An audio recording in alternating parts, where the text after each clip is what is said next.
The stars had always called to humanity, and by the year 2847, they had answered. Humans lived on dozens of worlds across 3 star systems. They built cities in the clouds of gas giants and dug homes into the rock of frozen moons. But in the eyes of the galaxy, they were still children. The Galactic Concord was a council of ancient species who had ruled the stars for millions of years. They looked at humans the way a mountain looks at a blade of grass. Humans lived for less than a century. To species who measured their lives in thousands of years, this made humans little more than insects. They were the oldest and proudest of all. They stood 8 feet tall, covered in scales that shimmered like liquid metal. Great wings folded against their backs, and when they opened their mouths, plasma fire burned in their throats. They had ruled their corner of the galaxy for longer than Earth had existed. Their emperor had watched stars be born and die. Commander Elias Vance knew all of this when his ship landed on Prime. He was 34 years old, which meant he had already lived more than a third of his life. He was a mayfly, a creature that existed for a single day and then vanished. His assignment was simple. He would serve as a cultural liaison between humanity and the court. It was not an important job. They had given humanity this small role as a gesture of politeness, nothing more. They did not expect anything from the mayfly species. Elias walked through halls of black stone that rose so high he could not see the ceiling. Dragons carved from crystal watched him pass. Nobles glided by without looking at him. He was beneath their notice, a small creature in a world of giants. But Elias did not feel small, he felt alive. He had been a soldier before becoming a diplomat. He had fought in the border wars against pirates and slavers. He had held dying friends in his arms and watched the light leave their eyes. He knew that life was short and precious. Every moment mattered because there were so few of them. The Imperial Palace was the largest structure Elias had ever seen. It was built from volcanic glass that reflected the light of 3 suns. The throne room alone could have held a city. And there, upon a throne carved from a single meteorite, sat the Dragon Emperor. His name was, and he was 11,000 years old. He had been ancient when humanity was still learning to use fire. His scales were the deep red of cooling lava, and his eyes burned like dying stars. When he spoke, his voice shook the floor. The human ambassador said he did not sound impressed. "You may approach."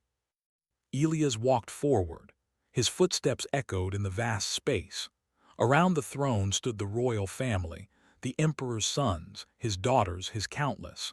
They all watched the human with expressions of mild curiosity, the way someone might watch an unusual insect.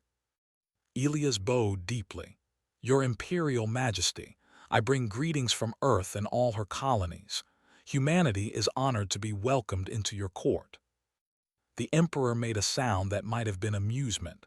"Welcomed. Yes. You may observe our ways, little human. Perhaps your people will learn something before you disappear." Before you disappear. They did not mean this as an insult. They simply stated facts. Humans would be gone in a few generations while they endured forever. Elias took his place among the lesser diplomats and servants. He stood at the edge of the great hall, watching the feast that celebrated some ancient victory. They ate and drank and told stories of battles fought before mammals had evolved on Earth. He noticed her almost immediately. Princess was the youngest daughter of the emperor. She was only 312 years old, practically a child by standards. Her scales were pale silver, almost white, and her eyes were gold like molten metal. She sat near her father's throne and she looked bored. No, not bored, trapped. Elias recognized that expression. He had seen it on the faces of prisoners and slaves. She was surrounded by luxury and power, but her eyes held the desperation of someone who had never been free. She glanced in his direction, and their eyes met for a single moment. Then she looked away, and the moment passed. The feast continued. Music played, and nobles danced in patterns that had not changed in 5,000 years. Everything was perfect and ancient and dead. Then the assassin struck. Elias saw the flash of movement before anyone else. His soldier's instincts screamed a warning. A figure in black had appeared behind the royal family, and in their hand was a plasma weapon, compact but powerful enough to kill even a. The weapon was aimed at the princess. Elias did not think. He did not calculate odds or consider consequences. He simply moved. He threw himself across the gap between them, activating his emergency kinetic shield, standard military equipment that every human soldier carried. The plasma bolt hit him in midair. The shield absorbed most of the energy, but not all. The feedback shattered his left arm and burned through his uniform into his flesh. He hit the ground and did not get up. The assassin died a moment later, torn apart by a dozen guards, but the damage was done. The human ambassador lay broken and bleeding on the floor of the imperial palace. Stood frozen. She had seen the plasma bolt. She had seen it coming toward her chest. And she had seen the human, the mayfly, the creature with only decades to live, throw himself between her and death. She did not understand. No would do such a thing. Self-preservation was the first law of their species. They lived for thousands of years because they were careful. They did not waste their precious existence on strangers. But this human had. Elias was carried away by medical drones. He would survive. The technology of the galaxy could heal most wounds, but he would carry scars for the rest of his short life. That night while the palace slept, Princess walked to the medical wing. She found the human floating in a healing pod, his body wrapped in regeneration gel. Half his face was bandaged. His arm was being rebuilt by nanomachines. She pressed her clawed hand against the glass. She had lived for 3 centuries and had never felt like this. Something had shifted inside her. Something had broken, or perhaps had finally been set free. In the old tongue of her people, she whispered words that had not been spoken in 10,000 years. They were words of binding, of promise, of choice. She chose him. She did not know his name yet. She did not know anything about him except that he had been willing to die for her. But that single act meant more than all the centuries of empty ritual she had endured. The human slept on, unaware that his life had just changed forever. Unaware that in trying to save her life, he had done something far more dangerous. He had captured the heart of a dragon. 3 months passed on Prime. The suns rose and set in their ancient patterns. They continued their endless rituals, and Commander Elias Vance healed. The scars remained. Medicine was the best in the galaxy, but even it could not erase all marks of the plasma burn. The left side of his face was slightly discolored, and his arm ached when the weather changed. The doctors found this fascinating. Their own people healed perfectly or died. There was no middle ground. But humans were different. They carried their wounds with them. Elias returned to his duties at the court. He expected everything to be the same as before, but something had changed. He had been promoted quietly, and his quarters had been moved closer to the palace. He was now a permanent member of the imperial court. No one told him why. The first time Princess approached him, he nearly fell over from shock. She appeared beside him during a formal dinner, moving with the silent grace of her species. Her silver scales caught the light, and her golden eyes studied him like he was a puzzle she needed to solve. "You are the human who saved me," she said. "It was not a question." "I am your highness." Elias bowed his head. "Commander Elias Vance at your service." "Why?" The question hung in the air. His voice was soft but intense. She genuinely did not understand. Elias thought about it for a moment. "Because you would have died if I did nothing." "But you almost died instead." "Yes." "Why?" she asked again. "You have so few years. Your life is already short. Why would you risk losing what little time you have for a stranger?" Elias looked up at her. She was beautiful in a way that was almost alien, too perfect, too precise. But her eyes held real confusion, real need to understand. "Because every moment matters," he said finally. "I might only live for 80 years, maybe 90 if I'm lucky. That means I can't waste any of those moments being someone I don't want to be.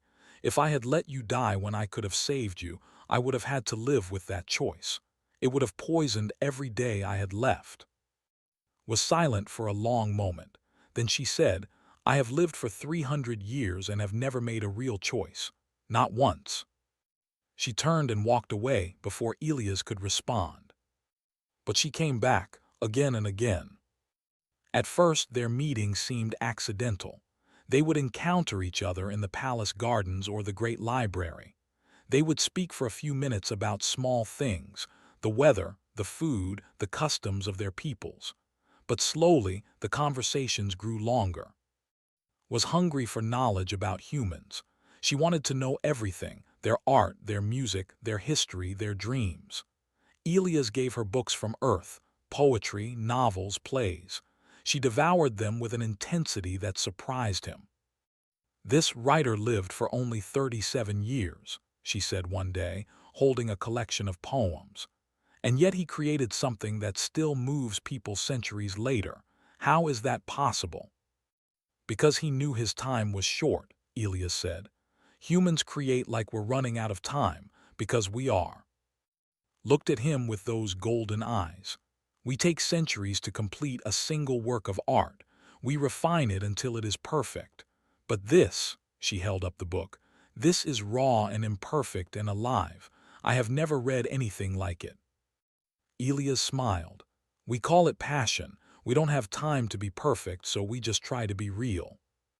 As the weeks passed, Elias learned about too. He learned that her life was a cage made of gold. Every aspect of her existence was controlled: what she wore, what she ate, who she spoke to, what she was allowed to think. She would someday marry a noble chosen by her father.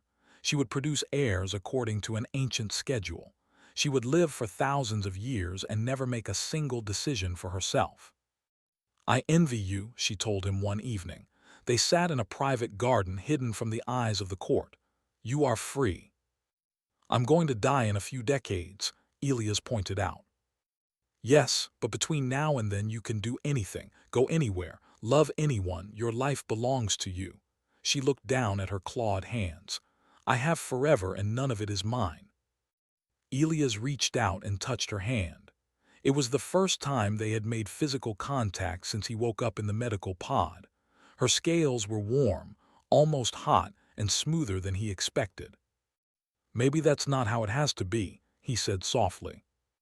She looked at him and something passed between them, something dangerous. Rumors began to spread through the palace. Servants noticed that the princess spent hours with the human ambassador. Guards saw them walking together in the gardens at night. The noble families whispered among themselves. A princess and a human. It was absurd. It was impossible. It was an insult to everything the empire stood for. But still the rumors spread. One morning, Elias received a summons. He was to appear before the Dragon Emperor immediately. There was no explanation, no context, just the command. He walked through the familiar halls of black stone. His heart pounded in his chest, but he kept his face calm. He was a soldier. He had faced death before. The throne room was empty except for the emperor. Sat upon his meteorite throne, his ancient eyes fixed on the approaching human. Beside him stood 4 guards, elite warriors who could reduce Elias to ash with a single breath. "Approach," the emperor commanded. Elias walked forward until he stood at the foot of the throne. He bowed deeply but did not kneel. Humans did not kneel. The emperor studied him for a long moment. When he spoke, his voice was quiet but carried the weight of, "My daughter speaks your name in her sleep." Elias felt his blood turn cold. He had not expected this. He had hoped foolishly that their connection had gone unnoticed. "Your Imperial Majesty," he began, "I have the deepest respect for Princess, but I have never—" "I know what you have and have not done," the emperor interrupted. That is not why you are here. Leaned forward. His eyes burned brighter and the air grew hot.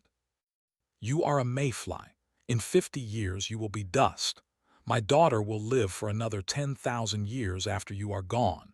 This thing between you, whatever it is, can only end in pain for her.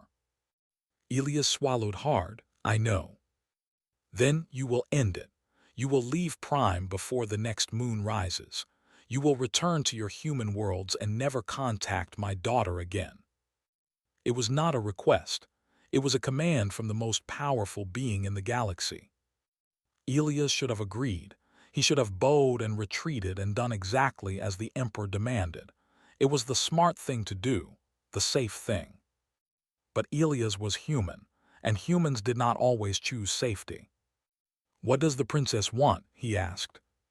The Emperor's eyes flared with sudden anger. That is not your concern. With respect, Your Majesty, I think it is. Elias stood straight, meeting those ancient eyes. You asked me to explain why your daughter speaks my name, but you already know the answer. She speaks my name because, for the first time in 300 years, someone is listening to her. The throne room fell silent.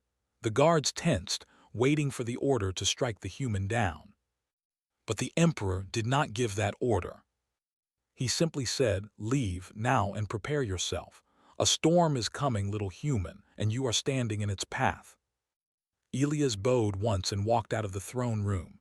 His hands were shaking, but his heart was strangely calm. He had spoken truth to power and survived. But the Emperor was right about one thing. The storm was just beginning. The decree came 3 days later. It was announced in the Great Hall before the entire imperial court. Commander Elias Vance, human ambassador, was to be transferred off Prime. He would be sent to a remote mining station at the edge of space. The position was described as a promotion, but everyone knew the truth. He was being exiled. Elias stood at the back of the hall and listened to the words that would take him away from everything that mattered. He did not argue or protest. What could a human do against the will of an empire? But was not human. She had been standing beside her father's throne when the decree was read. She had been silent, her face a mask of royal composure. But as the final words faded, something changed in her eyes. She stepped forward. The movement was small, but it silenced the entire court. Princesses did not move without permission. They did not draw attention to themselves. They followed the ancient rules that had governed the royal family for 100,000 years. Broke all of them. I reject this decree, she said. Her voice was clear and strong. The Emperor turned to look at his daughter. His expression was unreadable. You have no authority to reject anything, child. Then I claimed that authority, walked forward until she stood in the center of the hall, visible to everyone. I invoke the right of choice. I declare my intention before this court and all who witness. A gasp rippled through the assembled nobles. The right of choice was ancient beyond measure. It allowed any member of the royal family to choose their own mate, regardless of political considerations. It had not been invoked in 10,000 years. I choose the human, said. I choose Elias Vance as my intended mate. Chaos erupted. Nobles shouted in outrage. The Emperor's guards moved forward, unsure of what to do. The Empress rose from her throne, her scales flushing dark with anger. You cannot be serious, the Empress hissed. A human, a mayfly who will be dead before you finish your morning meditation. I am completely serious, Mother. The Emperor stood. When he moved, everyone else fell silent. His power filled the room like heat from a furnace. You cannot wed our child, he said to Elias, his voice like thunder. You are not worthy of her. You are not worthy of this court. You are not worthy of the air in this room. Elias said nothing. What could he say? But spoke for him. He is the only worthy being I have ever met, she said. He threw himself between death and a stranger. He gave up years of his short life to save someone he did not know. He has more honor in his human heart than this entire court combined." "He will die," the emperor roared. "In 50 years, 60 at most, he will be nothing but dust, and you will live on you will watch him age and wither and rot. Is that what you want?" "Yes," his voice did not waver. "I would rather have 50 years of real life than 50,000 years of this." She gestured at the court around her. "Empty ritual, hollow tradition, a cage made of gold and time. I am 300 years old, father, and I have never been alive, not until him." The emperor and empress exchanged a look. When the emperor spoke again, his voice was cold and final. "Then you leave us no choice. You will renounce the human and accept the marriage we have arranged for you, or you will renounce your title, your inheritance, your name, and your place among our people. You will be dead to us, forgotten, erased from the records of our house." Closed her eyes. For a moment she stood perfectly still. Elias wanted to call out to her. He wanted to tell her not to do this, not to throw away everything for him. He was just a human. He was going to die so soon. He was not worth this sacrifice. But he did not speak, because he understood something important. This was not about him. This was about her. For the first time in 300 years was making a choice, a real choice, and no one, not even Elias, had the right to take that from her. Opened her eyes. She reached up and removed the circlet from her head, the symbol of her royal blood, worth more than planets, worn by her family for longer than human civilization had existed. She set it at her father's feet. "I am not renouncing anything," she said quietly. "I am finally becoming who I was meant to be." She turned and walked toward the door. The crowd parted before her, too shocked to stop her. She walked past nobles who had known her since childhood, past servants who had raised her, past her brothers and sisters who stared in disbelief. She walked until she reached Elias. He caught her arm gently. His hand looked so small against her silver scales. "You didn't have to do that," he said. His voice was breaking. "You gave up everything." She looked at him with those golden eyes. In them he saw something he had never seen before: peace, true peace. "I gave up nothing," she said. "I finally made a choice, my first real choice." She smiled, and it was the most beautiful thing Elias had ever seen. "And I chose you." They walked out of the throne room together. Behind them, the court erupted in chaos again. The emperor was shouting orders. Guards were arguing about what to do. The empress was weeping with rage. But Elias did not look back. They made their way to the spaceport where Elias' ship was docked. It was a small vessel, built for a crew of one, meant for diplomatic transport. Not the kind of ship a princess should travel in. But was not a princess anymore. "Where will we go?" she asked as they boarded. Elias thought about it. They would hunt them if they stayed in their space. Human space was risky too. The Empire had influence everywhere. "New," he said finally. "It's a human colony world far from the major trade routes. My family is there." "Your family?" "My mother, my brothers and sisters, their children." He looked at her. "They'll love you." Was quiet for a moment. Then she said, "I have never been loved by a family, only owned by one." The ship lifted off from Prime. Through the viewport they watched the grow smaller, the black stone palaces, the volcanic plains, the cities that had stood for millions of years. Did not cry, dragons did not cry. But Elias saw her press her hand against the glass, saying goodbye to the only home she had ever known. "Are you sure about this?" he asked softly. She turned to him. Her golden eyes were bright with something that looked like joy. "I have never been more sure of anything in 300 years, she said. "I am free, Elias. For the first time in my life I am free." He took her hand in his. Her scales were warm against his skin. "Then let's go home," he said. The ship jumped to faster-than-light speed, and the stars became streaks of light around them. Behind them, the Dragon Emperor stood at the window of his palace and watched the ship disappear. His ancient face was unreadable. But if anyone had been close enough to see, they would have noticed something strange. For just a moment, the Emperor's eyes held something that looked almost like respect. His daughter had finally become a dragon worth remembering.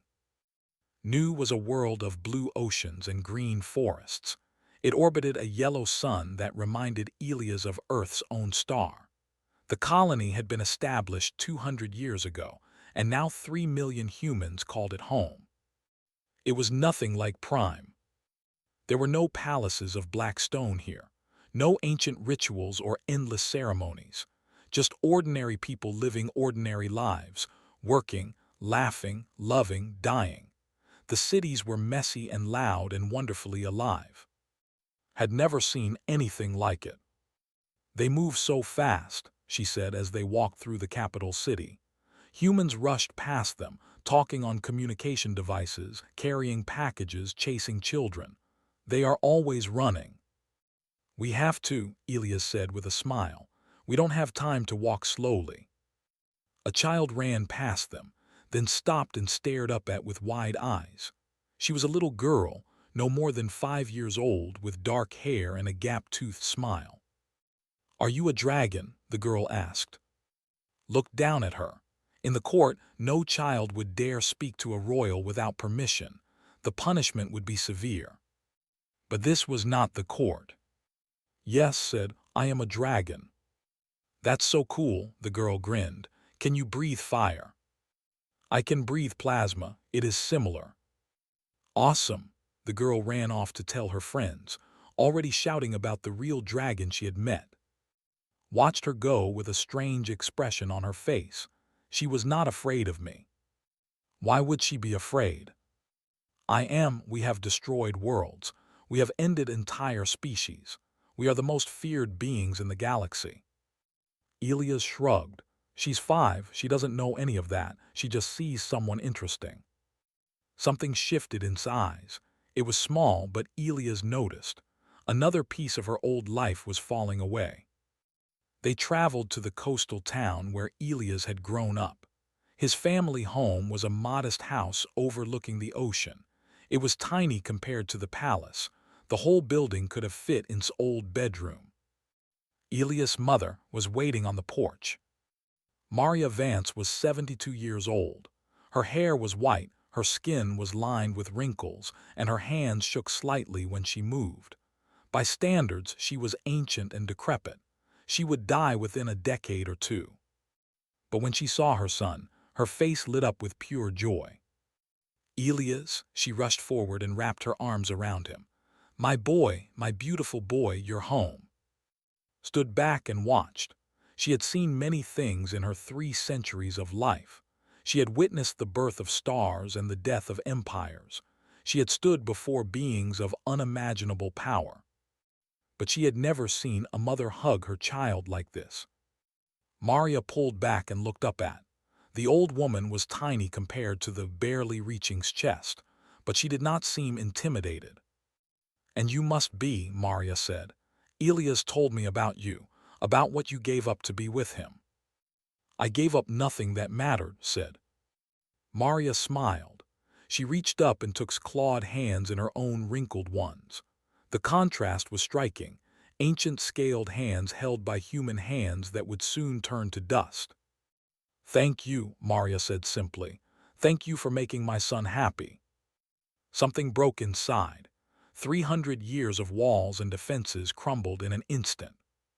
She wept. For the first time in 200 years, tears ran down her silver scales. She wept for all the years she had lost. She wept for the family she had never had. She wept for the love she had never known until now. Maria held her through it all, this tiny human woman comforting a dragon princess. She stroked back and murmured soft words and did not let go. The days that followed were a revelation. Elias' family welcomed completely. His brothers and sisters, his nieces and nephews, they all treated her like she belonged. They asked her questions about culture, not with fear but with genuine curiosity. They taught her human games and included her in family meals. She learned that humans ate together every night, talking and laughing around a shared table. She learned that human children were not separated from their parents at birth, but were raised with constant love and attention. She learned that human families stayed close even when they lived on different worlds. "This is normal for you?" she asked Elias one night. They sat on the beach, watching the sun set over the ocean. "What is?" "All of this, the warmth, the love, the closeness." Elias nodded. "It's what families do. We take care of each other." "Families are not like this. We are raised by servants. We see our parents at formal occasions. We are trained to be useful to the empire, not to be loved." "That sounds lonely." "I did not know it was lonely until I came here." Looked at him with those golden eyes. "You have given me so much, Elias. I do not know how to repay you." He leaned over and kissed her gently. "You already have, every day." A year passed. Then, too, discovered more wonders of human life. She met a painter who finished a masterpiece in 3 weeks. In the empire, artists worked for decades on a single piece.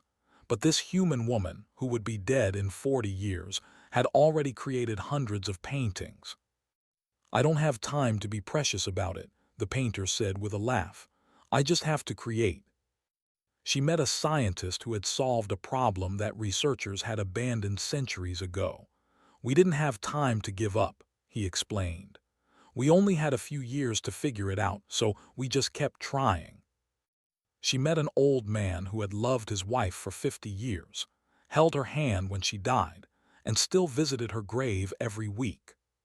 "50 years," said to Elias later. "That is nothing, a blink." And yet he loved her so deeply that he still mourns her decades later. "That's what love is," Elias said. "It doesn't care about time, it just is." Everything was perfect, everything was beautiful. And then the fleet arrived. They appeared in orbit without warning, 12 warships, each one capable of destroying a planet. They did not attack. They simply waited, blocking out the sun. A message came from the flagship. It was from his eldest brother, Crown Prince. "Sister," his voice said over every communication channel on the planet, "you have shamed our house. You have betrayed our blood. Father has sent me to bring you home. If you do not surrender yourself, we will burn this world and everyone on it." Stood on the beach and looked up at the ships that blotted out the sky. Her family, her human family, stood behind her. Maria, Elias' brothers and sisters, the children. "I cannot let them die for me," she said quietly. "No," Elias took her hand. His jaw was set with determination. "You're not giving yourself up. There has to be another way." "There is no other way. These are warships. You have no weapons that can stop them." Elias was quiet for a moment. Then a strange smile crossed his face. "Who said anything about weapons?" He walked away and began making calls on his communication device. Watched him, confused. Within an hour, the sky began to fill with new ships. They were not warships. They were freighters, cargo vessels, personal transports, and colony ships. They were unarmed. They were defenseless. And there were thousands of them. Humans from across the system were coming. They had heard what was happening. They knew that a fleet was threatening one of their worlds, and they were coming to stand in the way. "What are they doing?" asked, her voice shaking. "They cannot fight, they will be slaughtered." Elias looked at her with fierce pride in his eyes.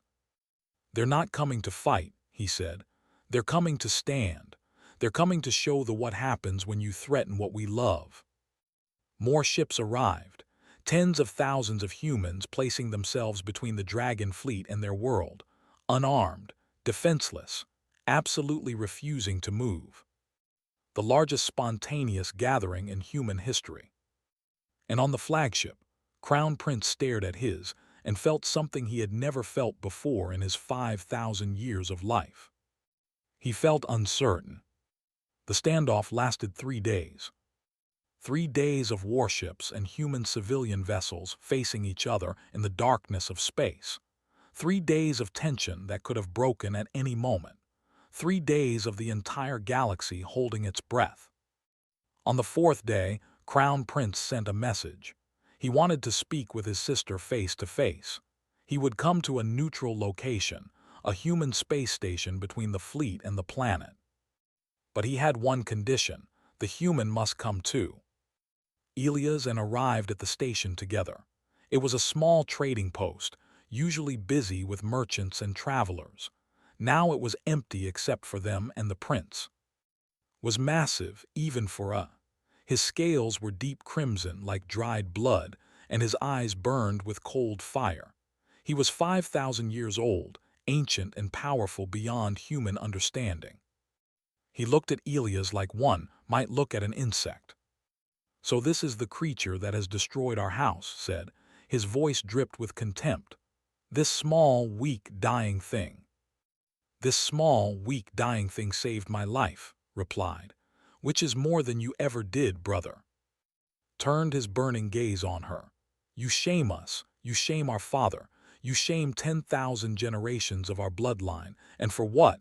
For a few decades with a mayfly." "Yes. He will die. In 30 years, 40 at most, he will wither and rot and turn to dust. And you will live on you will watch him age while you remain unchanged. You will hold his hand as the light leaves his eyes. Is that what you want?" Stepped closer to her brother. She was smaller than him, younger, weaker in every physical way, but her voice did not waver. "Let me tell you what I have learned about humans," she said. "They burn bright because they know they will burn out. They love fiercely because they know love is short. They create and build and dream with a passion we cannot understand because every moment matters to them." She gestured at the viewport, where the human ships still waited in the darkness. "Look at them, thousands of unarmed vessels, crewed by beings who know they cannot win a fight against you. They came anyway. They placed themselves between your weapons and their world, not because they thought they could survive, but because they refused to abandon each other." "That is stupidity," said. "That is waste." "That is humanity." Eyes blazed. "We live for thousands of years, but we are already dead. We do not risk anything. We do not love anything. We simply exist, century after empty century, growing older but never growing wiser. These humans, these mayflies, are more alive in a single day than we are in a millennium." Was silent. For the first time, something like doubt flickered in his ancient eyes. Elias stepped forward. He was small beside the dragon prince, fragile and temporary, but he spoke without fear. "You asked what I am," Elias said. "I'm human. We do impossible things for the people we love. It's kind of our whole deal." He pointed at the ships outside. "You can destroy us. Your weapons are stronger, your ships are bigger, your people have been conquering the galaxy since before we learned to walk upright. But you cannot break us. You cannot make us stop loving. You cannot make us stop fighting for each other. And every time you try, we will get back up. We will always get back up." Looked from the human to his sister to the ships outside. Something was changing in his expression. Something ancient and rigid was beginning to crack. "Father sent me to bring you home," he said finally. His voice was quieter now. "He sent me to destroy this world if you refused." "I know," said. "But I do not think I can do that." Turned to look at the human fleet. "I have never seen anything like this. Beings throwing away their lives for each other, fighting without hope, loving without calculation." He shook his head slowly. "We have conquered 1,000 species. We have destroyed worlds without counting, but we have never faced anything like humans." He turned back to his sister. "You were always the strange one," he said. "The one who asked questions. The one who wanted more than endless tradition. I thought you were weak. Now I wonder if you were the only one of us who was strong." He straightened to his full height. "I will return to Father with a message. The humans cannot be conquered, not because they are powerful, but because they will never surrender. To destroy them, we would have to exterminate every last one. And even then, other species might learn from their example. They are a fire that does not die." Looked at Elias one last time. Take care of my sister, human. You have less than a century with her. Make it count." He turned and walked away. The next day, the fleet from the system, the galaxy exhaled, was declared dead to the Empire. Her name was erased from the records. She no longer existed in the eyes of her people. But she had never felt more alive. The years passed quickly, as years always do. Elias and built a life together on New. They raised a family, not children of their own blood, but adopted human orphans who needed parents. Learned to cook human food, to celebrate human holidays, to live among the mayflies she had once looked down upon. Elias grew older. His hair turned silver, then white. His movements slowed. Lines appeared on his face and his hands began to shake. Remained unchanged. Her scales were still silver, her eyes still gold. She would look exactly the same for thousands of years after Elias was gone. She did not care. "Do you regret it?" Elias asked her one evening. They sat on their porch watching the sunset. He was 87 years old now. His voice was thin, but his eyes still held the same warmth they always had. "Regret what?" "All of it, giving up your title, your family, your world for a few decades with me." Took his wrinkled hand in her own. She had held this hand for 50 years now. She knew every line, every scar, every mark of age. "I have lived for 362 years, she said, "and the 50 years with you have been worth more than all the centuries before. You taught me what it means to be alive, Elias. You gave me something my people have forgotten, the ability to love without holding back." Elias smiled. It was the same crooked smile she had fallen in love with half a century ago. "I love you," he said. "I've loved you every day, even when you were annoying, especially when you were annoying." She laughed and tears rolled down her silver scales. "I love you too, forever." He passed away that night in his sleep with her hand in his. Their children surrounded them. The room was full of the warmth of family and the quiet peace of a life well lived. Held him until the dawn. Centuries passed. Became a legend among both humans and. She founded a movement called the Who had learned from humanity's example. They created art quickly. They loved fiercely. They measured life not in years but in moments. The grew, other species joined them. The galaxy began to change slowly, one choice at a time. In her private quarters, kept a photograph of a human man with kind eyes and a crooked smile. It was faded and worn from centuries of handling. Below it, carved into the wood in the human fashion, were words from an earth poet. She had learned them long ago, when she first began to understand what humanity truly was. She read them every morning, after 1,000 years, as clearly as she had the first time. "Though lovers be lost, love shall not, and death shall have no dominion." Elias had taught her that death was not an ending. It was a transformation. The love they shared had not disappeared when he died. It had become part of her, woven into her scales and her breath and her heart. She would carry him with her for as long as she lived. And when beings asked her about the human who had changed everything, the mayfly who had captured the heart of a dragon, she would smile and tell them the truth. He had been small and fragile and temporary. And he had been the most magnificent creature she had ever known. The fire of humanity, she would say, is not in their strength. It is in their refusal to let anything, not time, not death, not the weight of the universe, extinguish their love. That fire does not fade. It never will.